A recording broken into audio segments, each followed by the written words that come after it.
Hello दोस्तों, मैं धीरेन स्वागत करता हूं आपका एग्ज़ाम स्टडी विद संगीता में। दोस्तों, आज के इस वीडियो में हम बात करेंगे हिस्ट्री में प्राचीन भारतीय इतिहास से शैव एवं भागवत धर्म से बनने वाले टॉप क्वेश्चन को। दोस्तों, ये वीडियो आपके लिए आने वाली प्रतियोगिता परीक्षाओं के लिए इम्पोर्टेंट रहेगा, चाहे वे रेलवे के एग्ज़ाम हो, एसएससी के या फिर किसी स्टेट लेवल का एग्ज़ाम। आप इस वीडियो को एग्ज़ाम से पहले क्विक रिवीजन के तौर पर देख सकते हैं। इस वीडियो में मैंने सभी क्वेश्चन वही रखे हैं जो कि बार बार प्रतियोगिता परीक्षा में रिपीट होते हैं और सबसे ज़्यादा बार पूछे जाते हैं। वीडियो यदि आपको अच्छा लगता है, हेल्पफुल लगे, तो प्लीज़ वीडियो को लाइक और शेयर ज़रूर कीजिएगा। और यदि अब तक आपने हमारे चैनल को सब्सक्राइब नहीं किया है तो प्लीज़ चैनल को सब्सक्राइब जरूर कीजिएगा, जिससे कि आपको मेरे आने वाले नए वीडियो का नोटिफिकेशन टाइम पर मिलता रहे। तो चलिए स्टार्ट करते हैं। शैव एवं भागवत धर्म।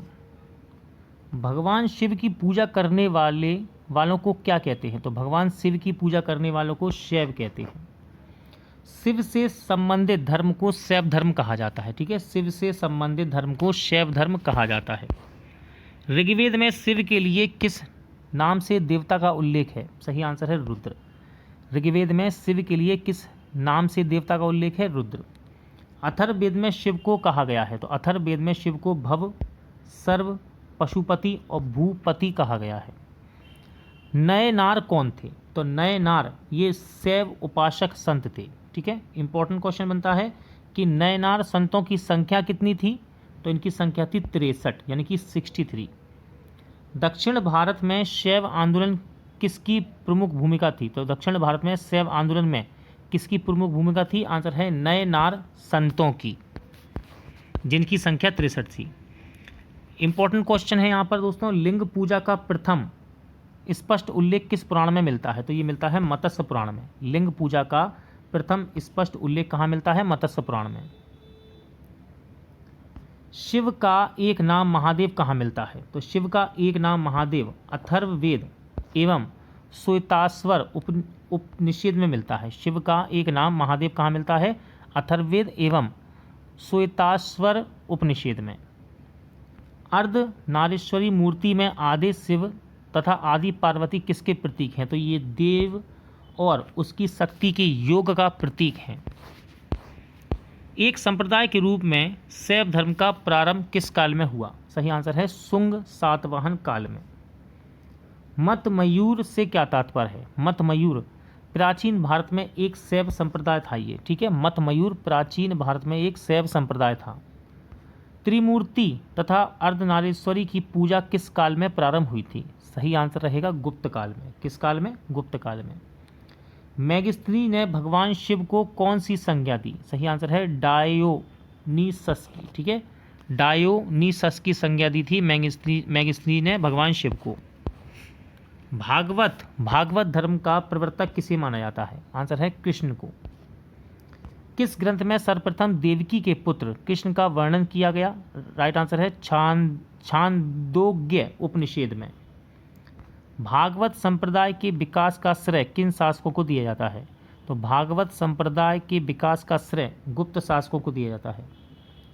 अवतारवाद का सर्वप्रथम उल्लेख किस ग्रंथ में मिलता है? राइट आंसर है श्रीमद् भागवत गीता में। ठीक है, अवतारवाद का सर्वप्रथम उल्लेख किस ग्रंथ में मिलता है? श्रीमद् भागवत गीता में।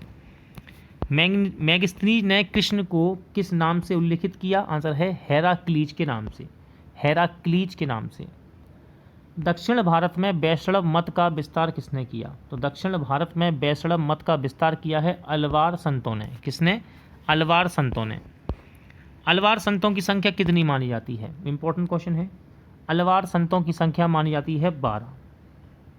इंपॉर्टेंट क्वेश्चन बनता है दोस्तों, किसे दक्षिण की मीरा कहा जाता है? किसे दक्षिण की मीरा कहा जाता है? तो अलवार संतों में अंडाल नामक महिला संत थी, इन्हीं को दक्षिण की मीरा कहते हैं। वह प्राचीन स्थल जहां 88,000 ऋषि मुनियों की सभा में संपूर्ण महाभारत कथा का वाचन किया गया था।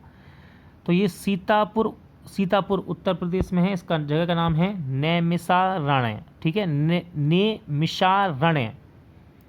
भागवत संप्रदाय में भक्ति के रूपों की संख्या कितनी है? आंसर है 9। नवदा भक्ति भी कहा जाता है इसको।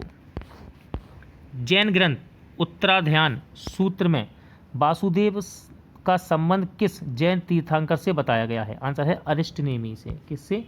अरिस्टनेमी से। हेलियोडोरस कहाँ का निवासी था? तो हेलियोडोरस तक्षशिला का निवासी था। ये किसके बेस नगर अभिलेख से वासुदेव के संबंध का वर्णन मिलता है?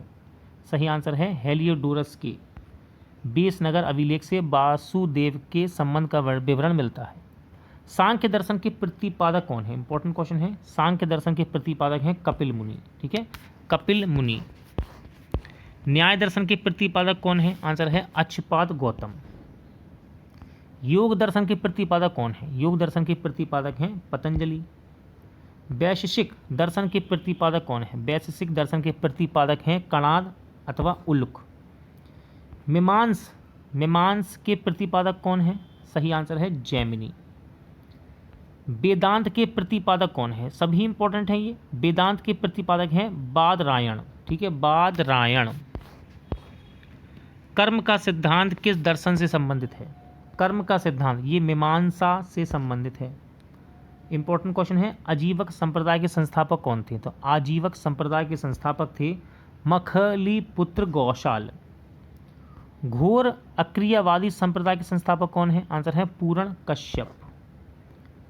यदाच्छदावाद संप्रदाय के संस्थापक कौन है? यदाच्छदावाद के संप्रदाय हैं संस्थापक हैं आचार्य अजीत केशकाम्बिलिन। भौतिकवादी संप्रदाय के संस्थापक कौन हैं? भौतिकवादी संप्रदाय के संस्थापक हैं पकुथा कच्चायन।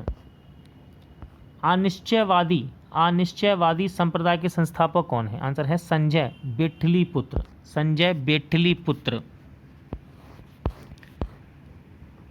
दक्षिण भारत में शैव धर्म किसके माध्यम में लोकप्रिय रहा? सही आंसर है चालुक्य, राष्ट्रकूट, पल्लव और चोल। कापालिक संप्रदाय के इष्ट देव थे, तो कापालिक संप्रदाय के इष्ट देव थे भैरव। ठीक है, इस संप्रदाय का प्रमुख केंद्र श्रीशैल नामक स्थान था। कालामुख संप्रदाय के अनुयायियों को शिव पुराण में क्या कहा गया है? सही आंसर है महाव्रतधर। कालामुख संप्रदाय के अनुयायियों को शिव पुराण में क्या कहा गया है? महाव्रतधर। लिंगायत संप्रदाय कहाँ प्रचलित था? तो लिंगायत संप्रदाय ये दक्षिण में प्रचलित था। इसे जंगम भी कहा जाता था। ठीक है, इस संप्रदाय को जंगम भी कहते थे। इस संप्रदाय के लोग शिवलिंग की पूजा करते थे।